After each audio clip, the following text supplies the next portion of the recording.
There's nothing that moves me more than having a turkey come through shaking the woods in the early springtime, and I'm gonna show you the top things to have in your turkey vest. Let's go. Let's go see what we find. My very first time in a Bass Pro Shops was when I was in the 9th grade. Every time I come into a Bass Pro Shops, now 30 years later, it's just as fun. All right, we're gonna take these off the checklist.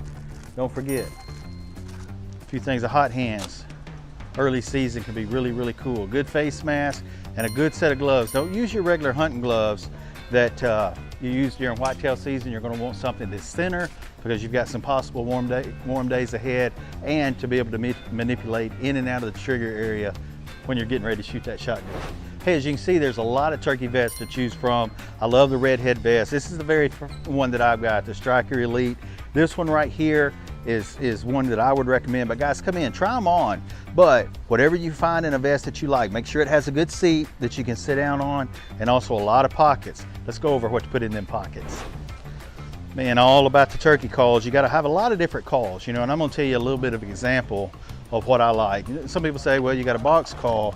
I'm gonna tell you, a box call is really gonna stretch out through the woods. You gotta have a good box call. I like one that's compact that I can get in my vest.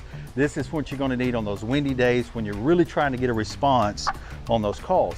Now, mouth call, and I like to get a good selection of them. Redhead has a great selection of them, and I really like to mix it up to get a lot of different calls, because you're gonna have some days that those birds just react to certain calls. You're gonna have some that are a lot more raspy, some that you can do a key run with and really get that pitch up really high. And then my absolute favorite call of all is a good slate. You know, anytime you're working a bird, these really sound rich, they sound clear. I like a good crystal. The Ozark Bottoms crystal slate from Redhead is phenomenal. But I'm gonna give you some tips. Even if you're using that slate and you got a bird coming in, you wanna keep that mouth call in your mouth, because you're gonna need to set that down and not have that bird see that movement of you doing it with your hand. Let's go check out a few more products. Now, another thing that's so important, but you gotta check your state regulations. Every state is different. Like, I know where I live, you can use decoys, but only later in the season. I like to get an entire flock, and I like a set that is really lightweight. This one is really good. I really like the featherweight flock. Redhead, a great assortment. You gotta have your decoys. It's gonna make all the difference in getting that bird the last 50 yards. Now, another important product, it's not always about the sound of the hen that's in the turkey woods. A good thundering shot gobble is gonna really get those birds fired up, especially if you've got a dominant bird that you can't get to come in, throw a gobble at him. Now, another important thing is a really good crow call. I like a good crow call and also a good hooter call. That's two birds that you want to be able to mimic. A crow call for midday, that'll help you locate a lot of times. You want some chalk, get some good chalk for your box calls, and also some sandpaper. We gotta find some sandpaper, and I gotta find a hooter. Let's find a real good hooter call. Ah, here we go, a good owl hooter. I love a good owl hooter. First thing in the morning, you don't wanna make a call yet.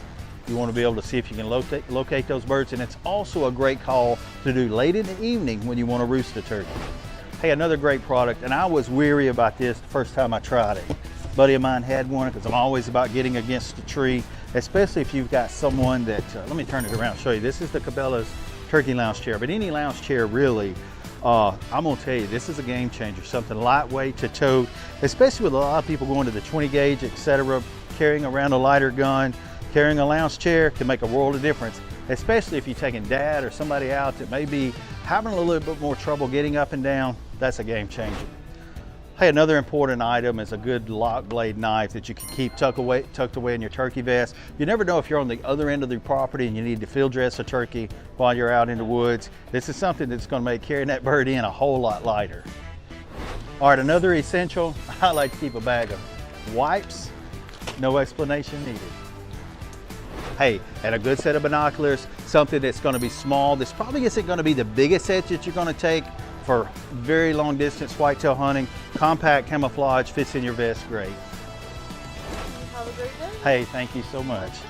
Hey, today's product showcase has been brought to you by Bass Pro Shops, where they are conservation's best friend.